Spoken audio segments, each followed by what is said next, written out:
오늘 우리 예수는 하나님의 말씀은 로마서 13장 8절부터 10절까지 말씀입니다. 로마서 13장 8절부터 10절까지 말씀. 봉독할 때에 살아계신 우리 하나님의 음성으로 들으시기 바랍니다. 피차 사랑의 빛 외에는 아무에게든지 아무 빛도 지지 말라. 남을 사랑하는 자는 율법을 다 이루었느니라. 간음하지 말라, 살인하지 말라, 도둑질하지 말라, 탐내지 말라 한 것과 그 외에 다른 계명이 있을지라도 내 이웃을 내 자신과 같이 사랑하라 하신 그 말씀 가운데 다 들었느니라. 사랑은 이웃에게 악을 행하지 아니하나니 그러므로 사랑은 율법의 완성이니라. 아멘. 샬롬. 샬롬. 네, 우리 한 번 더 주변 사람들 밝은 얼굴로 축복합시다. 하나님께서 우리를 사랑하십니다.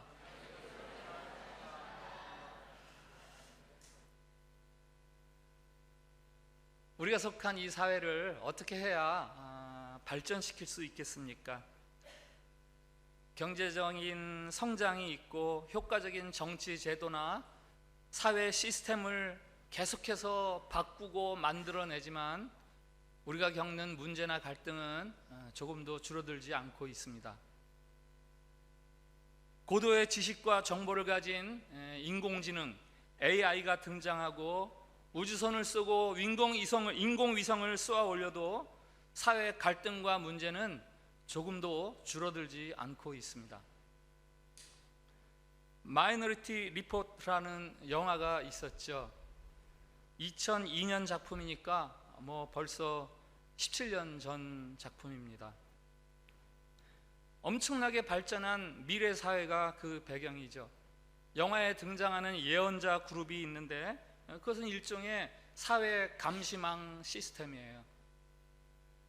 완벽한 사회 감시망을 만들어서 예를 들어서 누군가가 범죄를 일으킬 조짐이 보인다. 그러면은 당장 경찰이 가서 그 범죄를 예방하는 범죄율 제로의 사회를 꿈꾸는 미래 사회죠. 그러나 그 같은 사회 속에서도 엄청난 범죄가 일어납니다. 그 예방 시스템을 셋업하고 그것을 운영하는 책임자가 죄를 저지르고 있어요. 조작을 하는 거죠. 결국 우리의 문제는 시스템 문제가 아니고 정보 부족의 문제가 아니라 사람의 문제다라는 이슈를 제기하는 겁니다. 아놀드 토인비가 이렇게 말합니다. 사회가 중병을 앓을 때 그 사회의 시스템 안에는 그 질병을 치료할 수 있는 힘이 없다. 국가나 사회 안에 나쁜 현상들이 나타날 때 조직을 고치고 시스템을 고치고 무슨 제도를 새로 가져오고 그래서 그 문제를 해결할 수 없다는 거예요. 국회의원 수를 몇 명으로 할까? 비례대표 의원을 몇 %를 할까? 그거 가지고 지금 머리 들이밀고 싸우고 있는데 그거 가지고 대한민국이 더 좋은 대한민국이 되는 거 아닙니다. 착각하고 있는 거예요. 토인비 교수가 계속 이런 말을 합니다. 만약 희망이 있다면 그 희망은 오직 그 사회를 구성하는 개인들에게만 있을 수 있다. 사람이 변화되면 조직, 시스템 그런 것 상관없이 우리 사회가 더 좋은 사회가 될 수 있다라는 이야기고요.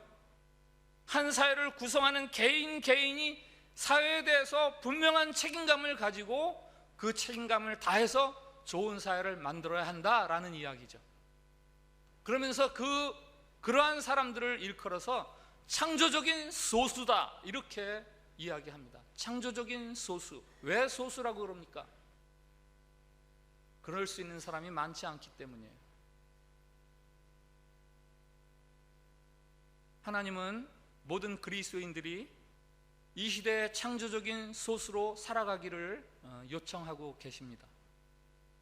이 세대를 본받지 말고 하나님의 거룩한 뜻이, 기뻐하시는 뜻이 무엇인지 분별해서 이 세상과는 구별된 삶을 살아서 정말 우리가 살아가는 세대가 하나님이 다스림이 있는 하나님의 나라가 될 수 있도록 살아가라 라는 게 하나님의 요구입니다. 로마서 13장 1절부터 7절까지는 위에 있는 권세, 즉 국가에 대해서 그리스도인들이 어떻게 대해야 하는가에 대한 말씀이에요. 한마디로 우리가 하나님에게 하듯 국가에도 그렇게 하라라는 거예요. 성과 속이 분리된 것이 아니라는 거죠.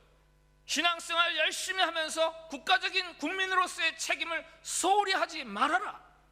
하나님의 다스리심이 국가라는 시스템 안에서 작동될 수 있다. 그러니 그 속에 속해 있다면 마땅한 백성으로서의 할 바를 다 성실하게 행하라라는 말씀이고요. 오늘 읽은 8절부터 10절까지는 그 연장선 속에서 국민으로서 신자가 보다 적극적으로 감당해야 될 몫이 있다는 거예요. 내가 사는 시대, 내가 속한 나라가 하나님의 나라, 하나님의 다스림이 임할 수 있도록 우리가 적극적으로 행해야 되는 의무가 있습니다. 그게 무엇이냐? 사랑이에요. 사랑. 오늘 8절 말씀을 한번 같이 읽어봅시다. 같이 읽겠습니다. 시작. 피차 사랑의 빛 외에는 아무에게든지 아무 빚도 지지 말라. 남을 사랑하는 자는 율법을 다 이루었느니라. 아멘. 사랑의 빛 외에는 아무 빚도 지지 말라. 이게 번역이 사실 약간 애매해서 이 말씀을 가지고 기업 경영하면서 가게에서 가게 지출하면서 빚내면서 그렇게 하지 말아라, 잘못된 도산과 파산한다, 이렇게 설교하는 분도 본 적이 있어요. 그러나 저건 그 말씀이 아니죠. 공동 번역을 한번 같이 보겠습니다. 같이 읽겠습니다. 시작. 남에게 해야 할 의무를 다하십시오. 그러나 아무리 해도 다할 수 없는 의무가 한 가지 있습니다. 그것은 사랑의 의무입니다.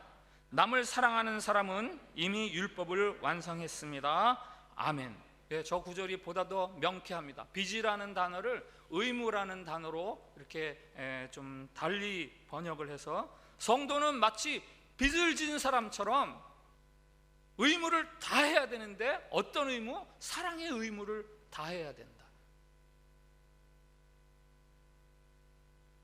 빚 져본 경험이 있으세요? 혹시 지금 빚을 진 사람도 있을지 모르겠어요. 상환 약속일이 다가오는데 갚을 방법이 없으면 어떻습니까? 어떡하지? 어떻게 돈을 마련하지? 이번엔 누구한테 꿔서 돌려막지? 아니면 어떻게 하면 채권자를 안 만날 수 있지? 별의별 궁리를 다 하죠. 제가 아는 어떤 사람은 돈을 빌렸는데 도저히 그 빚을 갚을 수가 없어서 결국은 채권자가 고발을 했어요. 고소를 해가지고 형사 고발당했어요. 그날부터 집에 은둔 꼭 숨어서 삽니다. 혹이라도 밖에서 누가 집에 오는 인기척이 들면 장롱 속으로 들어가서 숨어버려요. 잡혀갈까 봐. 이를 보다 너무나 속이 상한 그 분의 아내가 저에게 와서 돈 좀 빌려달라고 이야기하면서 하는 하소연을 통해서 알게 된 이야기입니다. 빚지는 마음은 그런 거예요. 마땅히 해야 할 일을 내가 못할 때에 갖는 그 부담감, 그것이 빚진 자의 마음이죠. 오늘 말씀은 우리가 이 사회에 대해서 그런 심정으로, 빚진 자의 심정으로 사랑을 나타내야 된다라는 말씀입니다. 우리 모두 빚쟁이에요. 빚졌어요. 사랑의 빚. 사랑은 이제 최고의 부담으로 성도의 삶에서 작동돼야 돼요. 세상과 역사, 사회에 대해서 교인들이 할 수 있는 일이 뭐죠? 라고 하면 사랑이요! 라고 제일 먼저 얘기할 수 있어야 돼요. 헬라인이나 야만인이나 지혜 있는 자나 어리석은 자에게 다 내가 빚진 자라. 로마서 1장 14절 말씀. 사도 바울이 우리가 보고 있는 로마서 초두에 나는 이 세상 모든 사람들에게 빚진 사람입니다. 그래서 로마의 교인 당신들에게도 이 편지를 쓰는 거예요. 내가 복음을 알고 나니 이제는 모든 사람들에게 제가 해야 될 바가 있어서 그렇게 살아갑니다라는 자기 심정을 고백하는 말이죠. 하나님을 모르는 세상은 늘 굶주려 있고 늘 불만족에 억눌려서 살아갑니다. 그 하나님을 모르고 살아가는 세상에 대해서 이렇게 성경은 말합니다. 로마서 1장 21절부터 23절 들어보세요. 하나님을 알되 하나님을 영화롭게도 아니하며 감사하지도 아니하고 오히려 그 생각이 허망하여지며 미련한 마음이 어두워졌나니 스스로 지혜 있다 하나 어리석게 되어 썩어지지 아니하는 하나님의 영광을 썩어질 사람과 새와 짐승과 기어다니는 동물 모양의 우상으로 바꾸었느니라.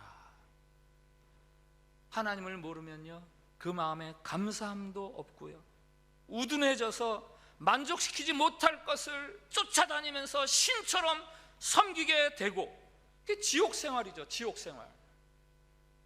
그게 지옥 생활이죠. 그러나 한편 성경은 하나님을 믿는 자들의 삶에 대해서 뭐라고 이야기합니까? 사무엘하 12장 7절부터 8절, 이 말씀은 나단 선지자를 통해서 다윗에게 들려주시는 하나님의 말씀이에요. 하나님이 이렇게 이야기하세요. 이스라엘의 하나님 여호와께서 이와 같이 이르시기를, 내가 너를 이스라엘의 왕으로 기름 붓기 위하여 너를 사울의 손에서 구원하고 내 주인의 집을 내게 주고 내 주인의 아내들을 내 품에 두고 이스라엘과 유다 족속을 내게 맡겼느니라. 만일 그것이 부족하였을 것 같으면 내가 내게 이것저것을 더 주었으리라. 하나님이 지금 다윗에게 뭐라고 이야기하시는 거예요? 내가 너를 사울 손에서 구해주고 왕위에 세우고 너에게 모든 것을 붙여주고, 만약에 그게 부족했다면 내가 또 필요한 것들 다 공급할 수 있어 라고 이야기하시는 거예요. 그런데 너 왜 다 가진 자로서 마치 모자라는 사람인 양 왜 부하의 아내를 그렇게 취했어? 라고 이야기하는 거예요. 로마서에서도 이런 말씀이 있죠. 자기 아들을 아끼지 아니하시고 우리 모든 사람을 위하여 내주시니까 어찌 그 아들과 함께 모든 것을 우리에게 주시지 아니하겠느냐. 심지어 아들까지 내어주신 분이시니 우리를 부요하게 하기 위해서라면 무엇인들 그가 우리에게 공급해주지 않겠느냐 하는 고백입니다. 그러니 신자는 혹 없는 것 같은 상황이라도 이제는 감사할 수 있고 만족할 수 있는 사람이죠. 하나님의 사랑의 공급하심을 믿는다면 이제는 어떤 상황에서도 넉넉하게 살아갈 수 있는 거예요. 그래서 사도 바울이 말합니다. 근심하는 자 같으나 항상 기뻐하고 가난한 자 같으나 많은 사람을 부요하게 하고 아무것도 없는 자 같으나 모든 것을 가진 자로다. 그러니 사랑을 할 수 있는 사람이 있다면 누가 사랑을 할 수 있습니까? 신자가 사랑할 수 있는 거예요. 세상은 사랑할 수 없어요. 왜? 가진 게 없고 불만족스럽고 감사가 없는데 어떻게 베풉니까? 그러나 우리는 다 가진 사람들이에요. 다 가질 수 있는 사람들이에요. 그러니까 사랑할 수 있는 거죠. 그게 바로 우리가 이 세상을 향해서 빚진 거예요. 우린 다 가졌어요. 저들은 없어요. 우리가 더 큰 은혜를 입었습니다. 그러니 빚진 자의 심정으로 이제는 사랑을 보여야 하는 거죠. 로마서 5장 8절 말씀 함께 읽어보겠습니다. 로마서 5장 8절 같이 읽습니다. 시작. 우리가 아직 죄인 되었을 때에 그리스도께서 우리를 위하여 죽으심으로 하나님께서 우리에 대한 자기의 사랑을 확증하셨느니라. 아멘. 거듭거듭 로마서 강의 시간 통해서 거듭거듭 반복해서 드리는 말씀. 우리가 하나님의 사랑을 받는 것은 사랑받을 만한 자격이 있어서가 아니라 우리가 아직 죄인 되었을 때에, 우리가 아직 죄인이었는데 하나님으로부터 사랑을 입었습니다. 이제는 그 사랑을 가지고 다른 사람들을 대해야 되는 거예요.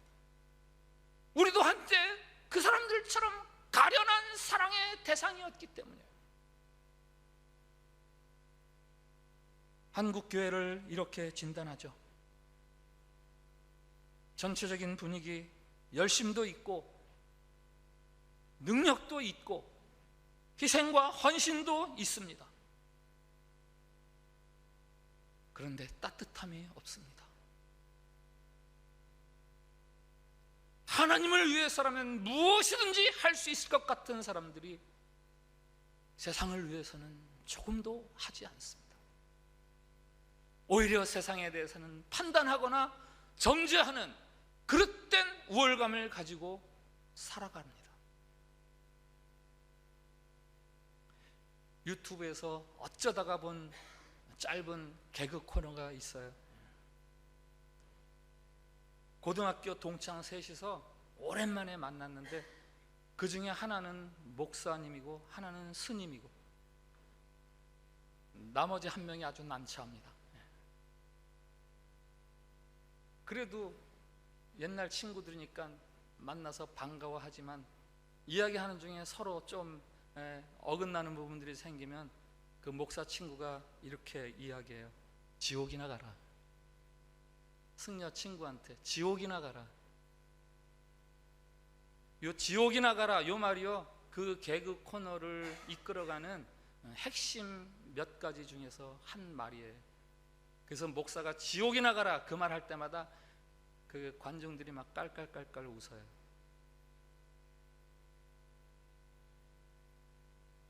웃자고 만든 개그 프로그램이지만 목사가 교회가 지옥이나 가라 라고 말하는 사람으로 그런 정도로 희화화되는, 그게 영 기분이 좋지는 않더라고요. 그러나 세상을 향한 저와 여러분의 태도가 그런 색깔이 없는 게 아니죠.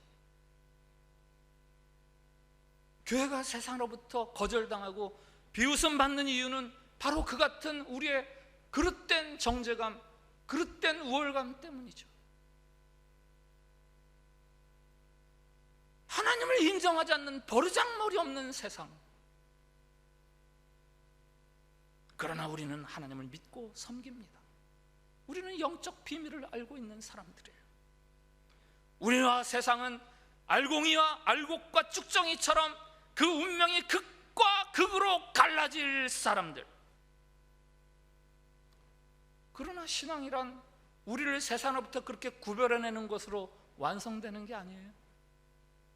거기서부터 더 나가야 되는 게 있죠. 더 나가야 되는 게 있죠.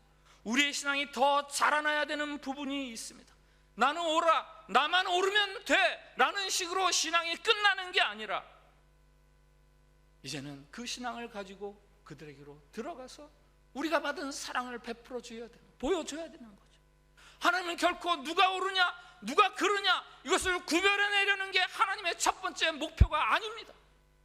하나님은 모든 사람이 하나님의 구원에 이르기를 원하시는 게 하나님의 첫 번째 목표이고, 그 목표를 이루기 위해서 저와 여러분에게 사랑을 먼저 알게 하셨고, 그래서 그 사랑을 가지고 세상 속으로 나아가라는 거예요. 제가 최근 들어서 심심할 때 두는 사용하는 앱이 하나 있어요. 장기 앱. 이 몸속에 장기 말고요, 이렇게 초나라 한나라 해가지고 차 이렇게 드는 거 알죠? 상대는 AI, 인공지능을 가진 컴퓨터.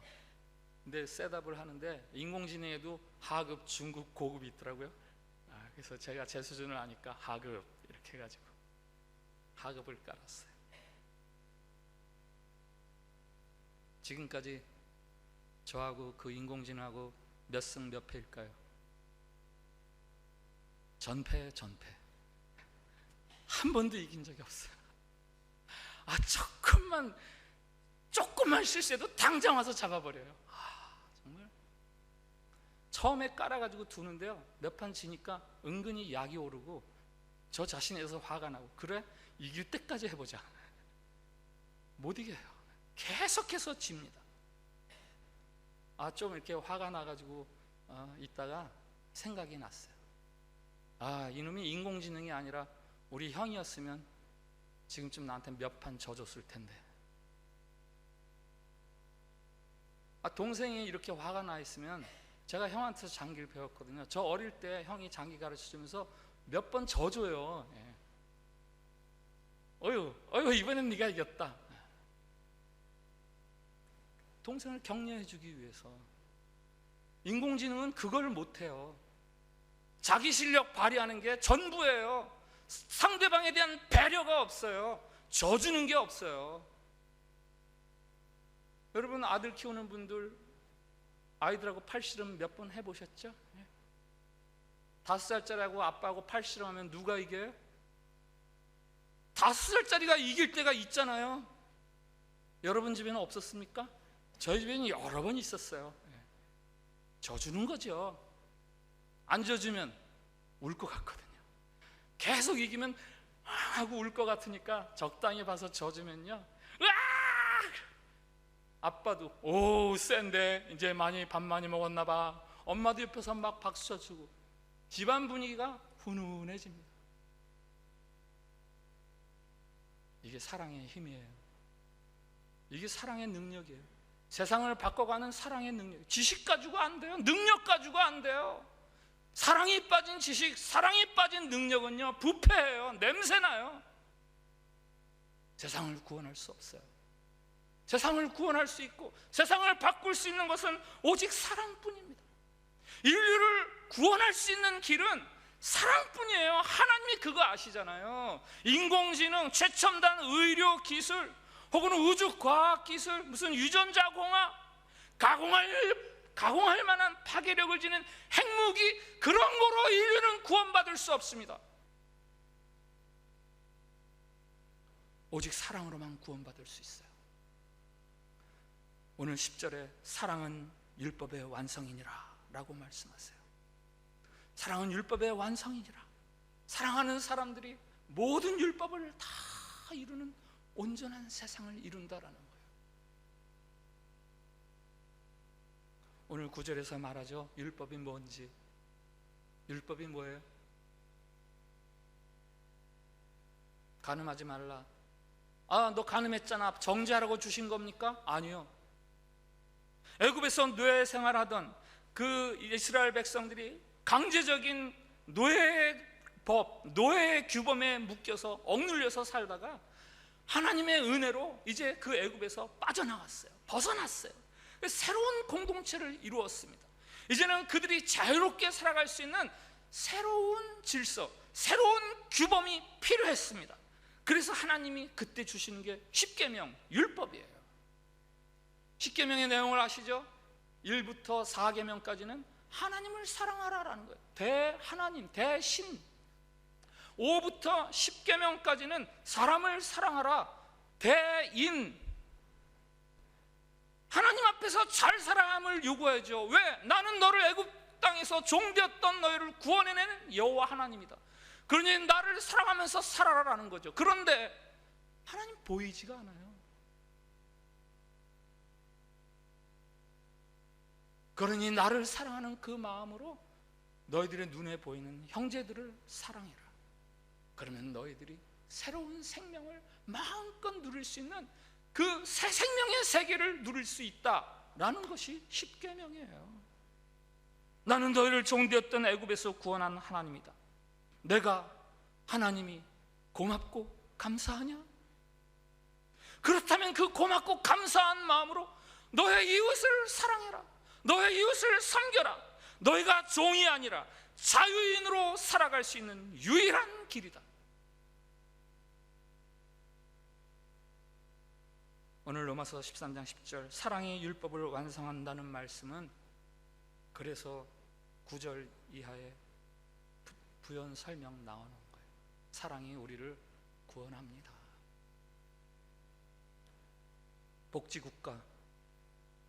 복지국가는 어떻게 만들 수 있습니까? 부자들의 세금에 고세율을 붙여서 강탈하듯 세금으로 징수해서 가난한 자들에게 적절하게 나눠주면 복지국가가 된다고 생각하세요? 가난한 자들을 다 부자로 만들어주면, 그들의 소득이 올라가면 복지국가가 정말 될 수 있다고 생각하십니까? 속지 마세요. 착각하지 마세요. 사회 안에 언제나 공존할 수밖에 없는 다른 계층, 부자와 가난한 자, 고용인과 피고용인, 좌파, 우파, 진보, 보수, 언제나 공존할 수밖에 없는 그 양 진영, 다른 진영, 그들끼리 서로 사랑하고 존중할 때 진짜 복지국가가 되는 거예요. 다른 사람을 미워하고 저주하고 원망하는 사회는 아무리 소득이 높아도, 아무리 복지 시스템이 잘 돼 있어도 그 사회는요, 지옥이에요. 부의 양과 상관이 없어요. 복지국가는 시스템의 유효성에 상관없어요. 그 안에 있는 사람들이 얼마나 서로를 존중하고 서로를 아끼고 사랑하느냐에 복지국가가 세워지는 거예요.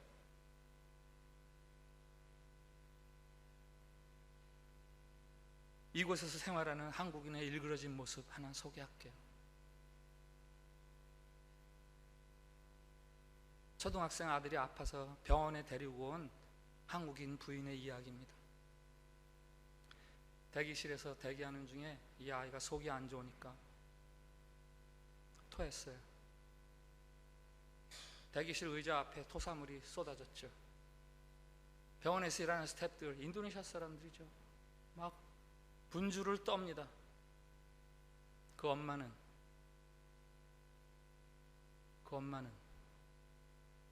옆에 의자에 비스듬히 앉아서 스마트폰을 보고 있어요. 모르겠어요. 내 아들의 병명이 뭔지, 어떻게 해야 치료할 수 있는지, 그런 걸 검색하는지는 모르겠습니다. 왜 그러는 거죠? 왜 그러는 거죠? 나 돈 내잖아. 나 이 병원의 손님이잖아. 나 한국인이잖아. 나는 네일 아트도 했고 옷도 외출복 입었고, 그대들은 작업복이잖아. 우리 집에서 늘 가사도모들이 그렇게 했는데,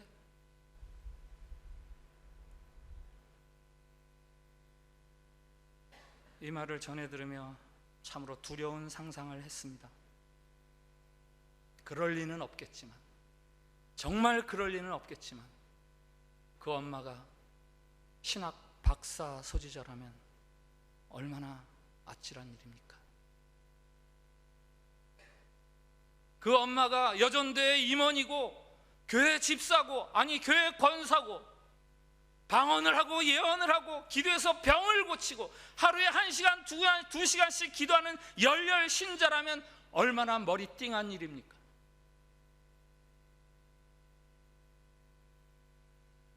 여러분, 인도네시아 사람들 낮춰보지 마세요.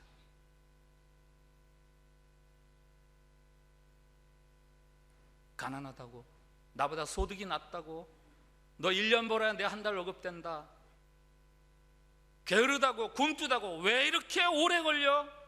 불결하다고, 왜 이렇게 더러워? 낮춰보지 마세요.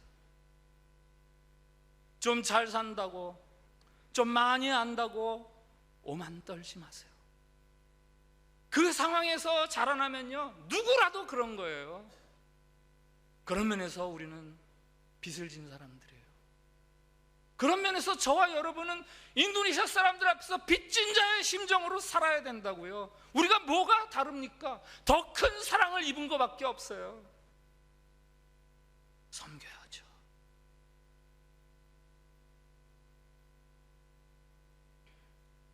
러시아의 문호 톨스토이가 그의 작품을 통해서 3가지 질문을 하지요.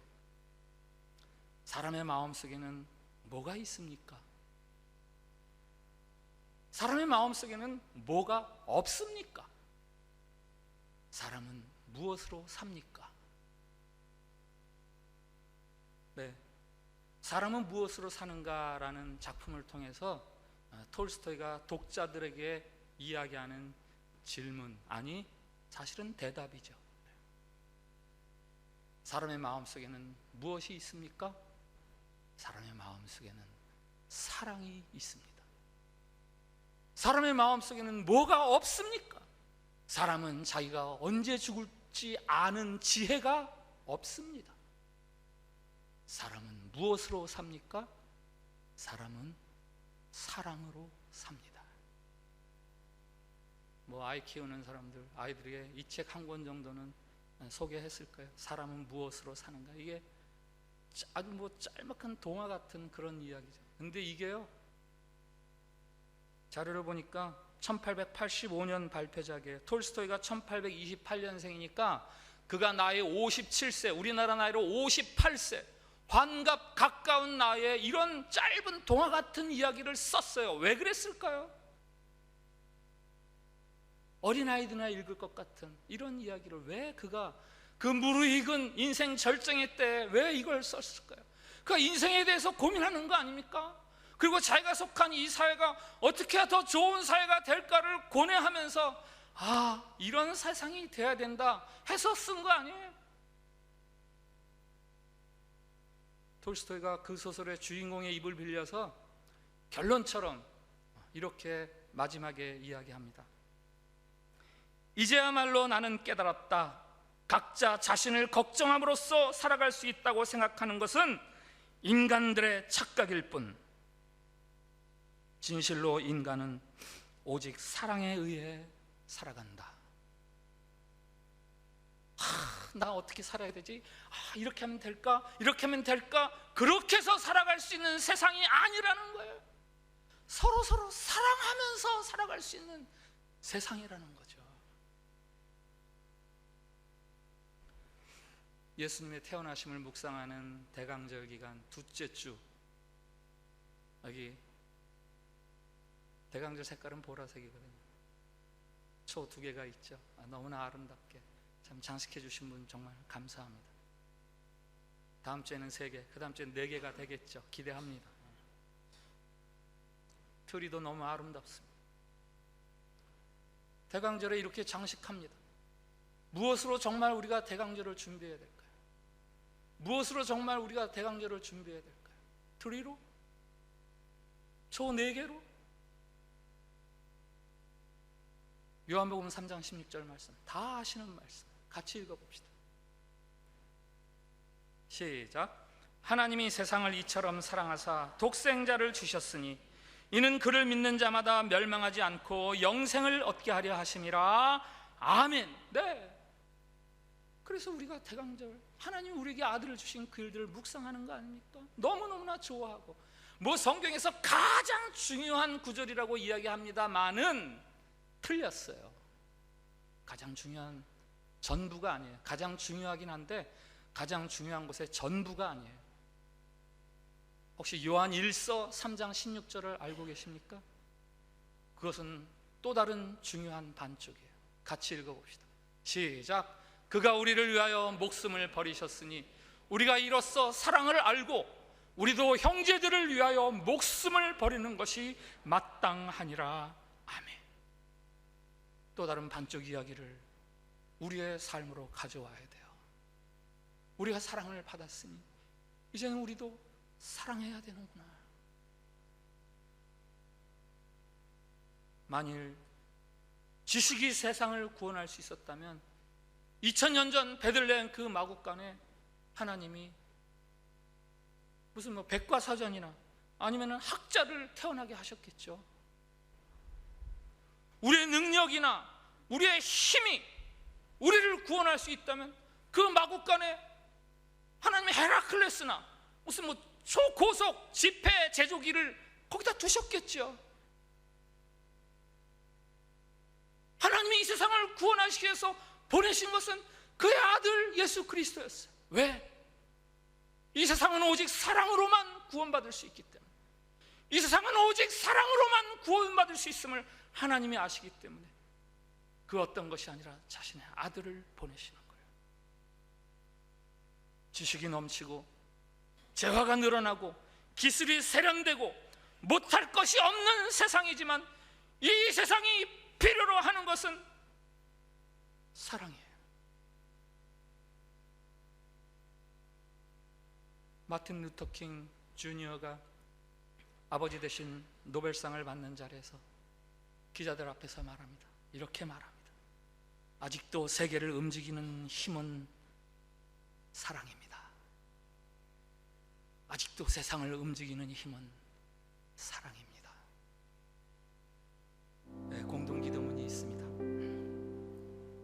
주님, 지식이나 능력, 기술이 아니라 사랑이 세상의 희망이 됨을 알게 하옵소서. 주님, 하나님을 사랑한다면서 이웃을 사랑하지 못하는 반쪽짜리 신앙생활을 용서하옵소서. 주님, 사랑의 빚진 자의 심정으로 사랑을 행하여 세상을 향한 구원의 빛이 되게 하옵소서. 저 기도를 같이 드립시다. 시작. 주님, 지식이나 능력, 기술이 아니라 사랑이 세상의 희망이 됨을 알게 하옵소서. 주님, 하나님을 사랑한다면서 이웃을 사랑하지 못하는 반쪽짜리 신앙생활을 용서하옵소서. 주님, 사랑의 빚진 자의 심정으로 사랑을 행하여 세상을 향한 구원의 빛이 되게 하옵소서. 아멘. 오늘 말씀 앞에서 여러분들 각자의 기도를 자유롭게 드립시다. 기도하겠습니다. 하나님, 기술이, 지식이, 부와 능력이 우리를 살릴 수 있는 양 살아가는 이 가련한 시대, 사랑 없이 늘어나는 지식이, 사랑 없이 늘어나는 재화가 과연 누구에게 어떤 유익이 있겠나이까? 온통 물감만 덕지덕지 발라놓은 어린아이의 유치한 그림처럼 하나님 나라에 대한 무지함으로 온갖 사입이 이단의 이론만 판치는 이 세상입니다. 주님, 우리에게 지혜를 주시어 오직 사랑이 세상을 구원한다는 말씀을 꼭 붙들 수 있게 해 주시옵소서. 하나님으로부터 큰 사랑을 빚진 저희들, 이제는 빚진 자의 심정으로 사랑을 행하여 이 시대의 구원의 빛이 되게 해 주시옵소서. 세상 앞에서 교회가, 우리가 흔들 수 있는 깃발이 있다면 오직 사랑, 이 두 자가 새겨진 깃발일 수 있게 해 주시옵소서. 주님의 오심을 묵상하는 이 대강절 아름다운 계절에 원수까지도 사랑할 수 있는 사랑의 능력으로 우리의 삶을 단장하게 해 주시옵소서. 예수님의 이름으로 기도합니다. 아멘.